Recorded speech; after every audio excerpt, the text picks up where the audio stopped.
दोस्तों, चौथे test match के दूसरे दिन टूटे हुए पैर से बल्लेबाजी करने के लिए मैदान पर उतरे ऋषभ पंत तो उनके जज्बे को देखकर हर कोई हैरान हो गया। चौकों और छक्कों की बारिश करते ऋषभ पंत ने न सिर्फ तूफानी अर्धशतक ठोका बल्कि हर किसी को बता दिया कि उनके लिए देश से बढ़कर कुछ भी नहीं है। लेकिन टूटे हुए पैर से अर्धशतक ठोकने के बाद बेहद भावुक हो गए ऋषभ पंत। फिर उन्होंने टूटे हुए पैर से बल्लेबाजी करने का कारण बताते हुए जो कुछ भी कहा उसे सुनकर तो करोड़ों हिंदुस्तानी उनको सैल्यूट कर रहे हैं। तो आखिर क्यों ऋषभ पंत ने चौथे टेस्ट मैच के दूसरे दिन घायल अवस्था में बल्लेबाजी किया, इसका कारण बताते हुए ऋषभ पंत ने क्या कुछ बयान दिया है, उनके पूरे बयान को तो हम आपको इस वीडियो में जरूर दिखाएंगे। लेकिन दोस्तों, उससे पहले आपको क्या लगता है, ऋषभ पंत और केएल राहुल में कौन है बेहतर बल्लेबाज? आप खुद नीचे कमेंट करके बताइए। दोस्तों, आपको बताते चले कि भारत और इंग्लैंड के बीच खेले जा रहे चौथे टेस्ट मैच के पहले ही दिन ऋषभ पंत इंजर्ड हो गए थे। गेंद उनके बल्ले से लगकर सीधा पैर पर टकराई और उनके पैरों से खून की धार बहने लगी। इसके बाद उन्हें तुरंत अस्पताल में भर्ती किया गया और डॉक्टरों ने उन्हें 2 महीने तक आराम करने की सलाह दी। दोस्तों, जैसा कि आप सभी को पता है कि पहले दिन ऋषभ पंत 37 रन बनाकर दर्द की वजह से वापस लौट गए थे। चोट लगने के बाद वह अपने पैरों पर खड़ा होने लायक नहीं बचे थे और हर किसी को यही लग रहा था कि अब वह चौथे टेस्ट मैच में बल्लेबाजी नहीं करेंगे। लेकिन दोस्तों, जब दूसरे दिन का खेल शुरू हुआ तो शार्दुल ठाकुर का विकेट गिरने के बाद ऋषभ पंत लंगड़ाते हुए मैदान पर उतरे और उन्होंने चौकों और छक्कों की बारिश करके अपने टेस्ट करियर का 18वां अर्धशतक ठोक दिया। लेकिन अर्धशतक लगाने के बाद बेहद भावुक मन से पंत ने खुलासा किया है कि आखिर क्यों उन्होंने टूटे हुए पैर से बल्लेबाजी किया। वीडियो के अंत तक बने रहिए, हम आपको पंत के पूरे बयान को दिखाने वाले हैं। दोस्तों, ऋषभ पंत ने अपने टूटे हुए पैर से बल्लेबाजी करने का कारण बताते हुए कहा कि जब मैं मैदान पर उतरता हूं तो मेरे लिए सिर्फ एक चीज़ मायने रखती है, मेरा देश, भारत का तिरंगा मेरे दिल में बसता है। जब मैं टीम इंडिया की तरफ से खेलने के लिए उतरता हूं तो मेरे लिए न कोई दर्द मायने रखता है न कोई चोट।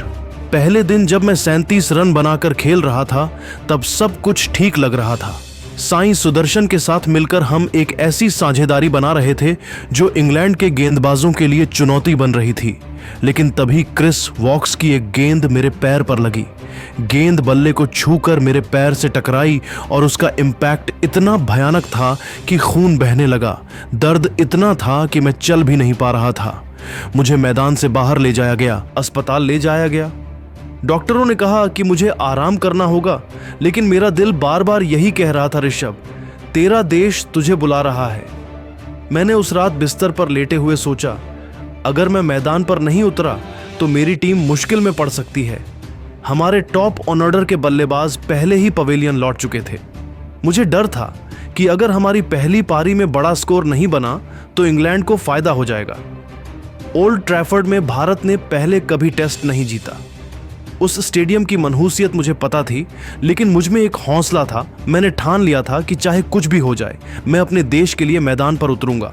जब मैं दूसरे दिन मैदान पर उतरा तो हर कदम पर दर्द हो रहा था, लेकिन मेरे दिल में बस एक ही जुनून था, मुझे टीम इंडिया के स्कोर को आगे बढ़ाना है। मैंने अपने दर्द को भुलाकर बल्ला थामा और अर्धशतक बनाया। मुझे इस बात की खुशी है कि मैं अपने देश की तरफ से खेल रहा हूं और जब तक मैं बल्ला पकड़ने लायक रहूंगा तब तक अपने देश के लिए खेलूंगा। तो दोस्तों, देखा आपने कैसे ऋषभ पंत ने खुद खुलासा कर दिया है कि आखिर उन्होंने क्यों चौथे टेस्ट मैच के दूसरे दिन टूटे हुए पैर से बल्लेबाजी किया। लेकिन दोस्तों, ऋषभ पंत के इस महानता को लेकर आप क्या कहना चाहेंगे, नीचे कमेंट करके बताइए और ऐसी ही नई नई वीडियो के लिए हमारे चैनल को जरूर सब्सक्राइब करिए। धन्यवाद। दोस्तों, फ्रैक्चर में दर्द से कर्रा रहे थे ऋषभ पंत। डॉक्टर ने कहा 2 महीने लगेंगे, लेकिन फिर भी अगले ही दिन 24 घंटे से भी कम वक्त में ऋषभ पंत जब मैदान में आए तो कुछ ऐसा हो गया कि स्टेडियम का बच्चा बच्चा खड़ा होकर कुर्सी पर ऋषभ पंत के लिए तालियां बजाने लगा। यह अनोखा वाक्य देखकर आज हर एक भारतीय फैन रो रहा है। पूरे वाक्य का वीडियो आपको दिखाएंगे, लेकिन उससे पहले आप भी अगर पंत के साथ हैं तो वीडियो को आगे बढ़ने से पहले एक लाइक कर देना। लाइक टारगेट मात्र 4000 लाइक का है, तो लाइक करना ना भूलें पंत के लिए। दोस्तों, अगर आपने वाकई में शेर की कहानी सुनी है तो आज देख भी लीजिए। कहते हैं कि शेर इंसानों में भी बसते हैं, लेकिन केवल कोई ही उस लेवल तक पहुंच पाता है जो शेर जैसा एटीट्यूड रख अपने देश के लिए लड़ जाए, अपनी फैमिली के लिए लड़ जाए, अपने लिए लड़ जाए। ऋषभ पंत उसी में से एक है। ऋषभ पंत ने आज चमत्कार किया है। आप सोचिए कि पैर, हाथ, उंगली या कहीं भी हिस्से में अगर फ्रैक्चर हो जाए, फ्रैक्चर का मतलब यानी कि हड्डियों के छोटे छोटे हिस्सों के चूरे हो जाना। आप अगर पैर, हाथ और उंगली टच करेंगे और कहीं पे भी फ्रैक्चर होगा तो आपको इतनी तेज करंट या दर्द लगेगा अपने शरीर में कि आप चल नहीं पाएंगे, उठ नहीं पाएंगे, किसी चीज को पकड़ नहीं पाएंगे। ऋषभ पंत, जिनको मैदान से बाहर एम्बुलेंस लेकर गई, जिनको डॉक्टर ने यह कहा कि भैया 6 हफ्ते रुक जाओ, यानी कि आज से लेकर सीधा एशिया कप खेलना जाके, वो भी मुश्किल में, वो 24 घंटे के वक्त से पहले पेन किलर्स के सॉलिड इंजेक्शन लगवाकर ना सिर्फ मैदान में उतरे, और जब मैदान में उतरे तो माहौल देखने वाला था, हर कोई दंग रह गया था। जानते हैं क्यों? क्योंकि आज तक ऐसा किसी माइकेलाल ने किया नहीं है। ऋषभ पंत जब मैदान में उतरे ना तो पूरा भारतीय खेमा भावुक था। दर्द में खिलाड़ी आ रहा था भाई हमारा। और केवल आज भारतीय ही प्राउड नहीं है पंत पर, पूरा मैनचेस्टर का मैदान खड़े होकर दोनों हाथों से ऋषभ पंत के लिए तालियां बजाने पर मजबूर हो गया। इसलिए नहीं कि वो मैदान में आ गए, बल्लेबाजी कर लिए, इसलिए कि ऐसा जज्बा तो किसी इंग्लैंडी खिलाड़ी का भी नहीं होगा। अंग्रेजी खिलाड़ी तो छोड़ दीजिए, ऑस्ट्रेलिया से लेकर किसी भी ऐसे देश में ऋषभ पंत जैसा जज्बा देखा ही नहीं गया है। ऋषभ पंत वाकई में करोड़ों में एक हैं, अरबों में एक हैं जो इस तरीके से मैदान में आ गए फ्रैक्चर वाली टांग से खेलने के लिए। भैया पंत है तो सब कुछ मुमकिन है, और इस मैच में हमारे यहाँ जीते अब फर्क नहीं पड़ता। लेकिन ऋषभ पंत ने एक बब्बर शेर की तरह मैदान में जब कदम रखा, हम इस मैच को वहीं जीत गए। क्योंकि अगर हमारे देश में ऐसे शेर हैं तो भारतीय क्रिकेट टीम यहाँ नहीं तो पूरी दुनिया में तो जीतेगी ही।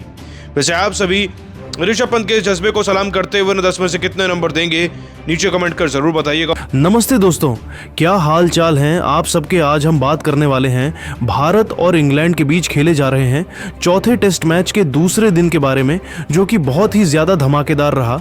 जी हाँ दोस्तों, दूसरे दिन शार्दुल ठाकुर और ऋषभ पंत ने इंग्लैंड के गेंदबाजों की धुनाई करते हुए तूफान मचा दिया। तो आखिर टीम इंडिया ने पहले इनिंग्स में कितने रन बनाए और इंग्लैंड का स्कोर अब भी कितना चल रहा है? दूसरे दिन भारतीय गेंदबाजों ने इंग्लैंड के कितने विकेट चटकाए? ये पूरी जानकारी तो हम आपको इस वीडियो में ज़रूर बताएंगे। लेकिन दोस्तों, उससे पहले आप सभी को क्या लगता है, केटीएम इंडिया चौथा टेस्ट मैच को जीतकर इंग्लैंड से तीसरे टेस्ट के हार का बदला ले पाएगी या फिर नहीं? आप खुद नीचे कमेंट करके बताइए। दोस्तों, आपको बताते चलें कि भारत और इंग्लैंड के बीच खेले जा रहे चौथे टेस्ट मैच के दूसरे दिन भारतीय बल्लेबाजों का जबरदस्त तूफान देखने को मिला। जी हां दोस्तों, पहले दिन बल्लेबाजी करते हुए भारतीय टीम ने 4 विकेट के नुकसान पर 254 रन बना लिए थे। शार्दुल ठाकुर और रविंद्र जडेजा दोनों खिलाड़ी 19-19 रन बनाकर मैदान पर डटे हुए थे। जब दूसरे दिन का महामुकाबला शुरू हुआ तो टीम इंडिया की रणनीति यही थी कि किसी तरीके से स्कोर को 350 रनों के पार पहुंचाया जाए। और दोस्तों, हुआ भी कुछ ऐसा ही। दूसरे दिन का खेल शुरू हुआ तो रविंद्र जडेजा और शार्दुल ठाकुर दोनों खिलाड़ियों ने अटैकिंग पारी खेलना शुरू कर दिया। हालांकि रविंद्र जडेजा का विकेट गिर गया, लेकिन उसके बावजूद शार्दुल ठाकुर का बल्ला रुकने का नाम नहीं लिया और वह इंग्लैंड के गेंदबाजों पर पहाड़ बनकर टूट पड़े। ताबड़तोड़ अंदाज में बल्लेबाजी करते हुए शार्दुल ठाकुर ने 5 खतरनाक चौके लगाए। वहीं वॉशिंगटन सुंदर भी शार्दुल का भरपूर साथ दे रहे थे। जबरदस्त फॉर्म जारी रखते हुए शार्दुल ठाकुर और वॉशिंगटन सुंदर ने टीम इंडिया के स्कोर को रॉकेट की रफ्तार से आगे बढ़ाया। लेकिन दोस्तों, तभी शार्दुल ठाकुर 41 रन बनाकर आउट हो जाते हैं। इस दौरान उन्होंने 5 शानदार चौके लगाए। शार्दुल का विकेट गिरने के बाद मैदान पर उतरते हैं ऋषभ पंत। हाँ, वही पंत जिनके पैर में पहले दिन चोट लग गया था और वह अस्पताल में भर्ती थे। मैदान पर उतरते ही पंत ने सुंदर के साथ मिलकर ऐसा तूफान मचाया जिसे देखकर हर किसी के होश उड़ गए। तभी back to back team India के 2 विकेट वॉशिंगटन सुंदर और अंशुल कंबोज के रूप में गिर गया। अब जसप्रीत बुमराह पंत का साथ देने के लिए मैदान पर उतरे। ऋषभ पंत के पैरों में दर्द था, वह ठीक से नहीं भाग पा रहे थे, इसीलिए वह ज्यादातर बाउंड्री ही लगा रहे थे। देखते ही देखते वह अपने अर्धशतक के बेहद करीब पहुंच गए। जोफ्रा आर्चर की एक गेंद पर तो ऋषभ पंत ने इतना खतरनाक छक्का लगाया जिसे देखकर तो खुद इंग्लैंड के कप्तान बेन स्टोक्स के भी होश उड़ गए। और इसके बाद बेन स्टोक्स की गेंद पर पंत ने तगड़ा चौका लगाकर अर्धशतक भी ठोक दिया। उनके टेस्ट करियर का यह 18वां अर्धशतक था।